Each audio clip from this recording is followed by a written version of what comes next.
পূৰ্বাঞ্চলৰ ছাত্ৰ হিচাপে ওলাই আহিছোঁ আৰু আমি আপোচ নকৰাকৈ আৰু যিসকলে আপোচ কৰে সেই জাতিদ্ৰোহীসকলক আমি এইবাৰ অসমৰ মুখ্যমন্ত্ৰীক হুংকাৰ প্ৰদান কৰিলে অখিল গগৈ পুত্ৰৰ নেচিকতাই নিদিওঁ আৰু অসমে ক্ষমা কৰি নিদিয়ে, ইতিহাসে ক্ষমা কৰি নিদিয়ে, পূৰ্বাঞ্চলে ক্ষমা কৰি নিদিয়ে আৰু যিসকলে আমাক বাৰে বাৰে ঠগন দি আহিছে তেওঁলোকক আমি ক্ষমা কৰি নিদিয়াকৈ আমি ছাত্ৰ সমাজে সদায় কাৰ বিৰোধিতা কৰি আন্দোলন কৰি যাম।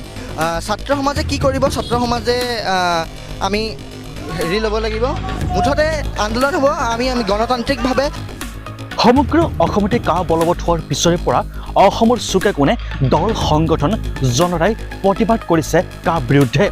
সেই সময়তে অখিল গগৈ পুত্ৰৰ নেচিকতাই হুংকাৰ প্ৰদান কৰিলে অসমৰ মুখ্যমন্ত্ৰী হিমন্ত বিশ্ব শৰ্মাক।